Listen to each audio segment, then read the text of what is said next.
Hi there, I'm Hamish. I'm one of the tutors at the BHU Organic College.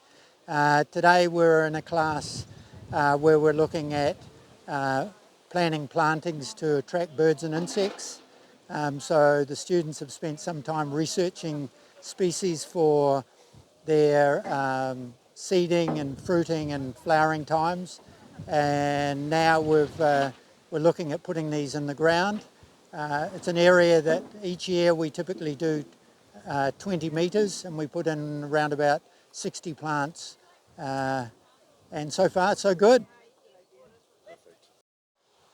So when New Zealand, Aotearoa was colonised principally by Europeans about 150 years ago, they found themselves in an ecosystem very, very different to where they'd come from in Europe.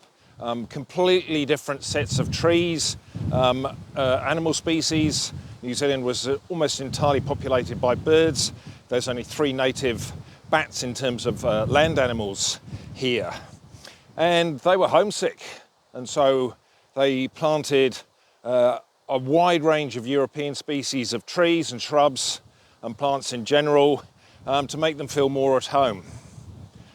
And this kind of European planting was very common and dominated even in terms of much of the vegetation in New Zealand, in the urban areas and the farmed areas as well, up until about the kind of late 1980s, 1990s, when the interest in actually starting to plant New Zealand native species started to swell.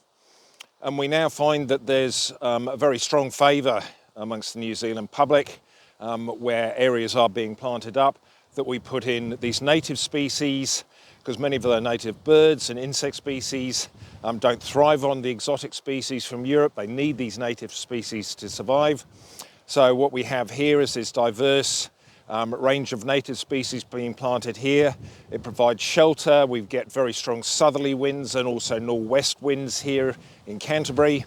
This provides shelter for the farm, for the crops, but then also provides this reservoir of native plant species that we're expanding around the farm, replacing some of the European species so we can provide more habitat for our indigenous species of birds, insects and other organisms.